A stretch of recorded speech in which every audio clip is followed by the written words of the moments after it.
गोबां रोहो रोहो सान्दुं दुंखावनाय समावनो देहायारि सुग्लायनायनि मोनसे मोजां खौरां।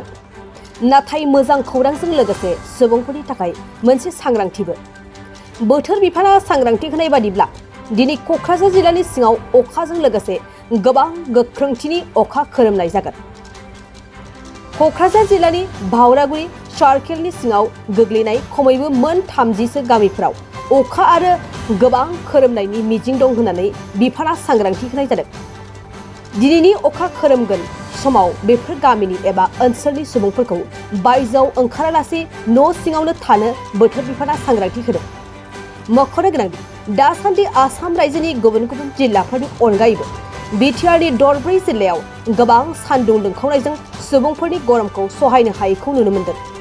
फारसेथिं अखा गैयैनि जाहोनाव आबादथिलिफ्रा रानथाबजोबनो हमनायखौ लानानै आबादारि रायजो राजाफ्रा खाफाल हमनांदों। चिराङाव सावस्रि सिबिथायनि थाखाय मोनसे मोजां फाहामथायनि राहाखौ लानानै फैदों एसटि क्लिनिकआ।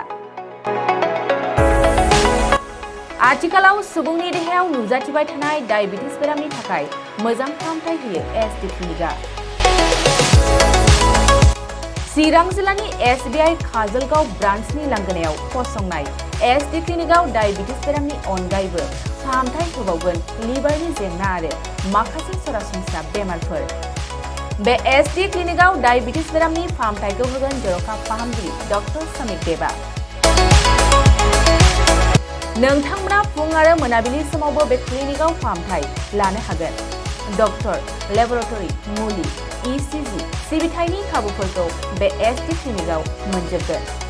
जुदि एसटि क्लिनिकआव रायजो राजाफ्रा गाव गावनि देहायारि जेंनाखौ फाहामथाय लानोबा नैबे मबाइल नम्बर 7002293924 एबा 9954687226 आव थोंजों मुं थिसननो हागोन।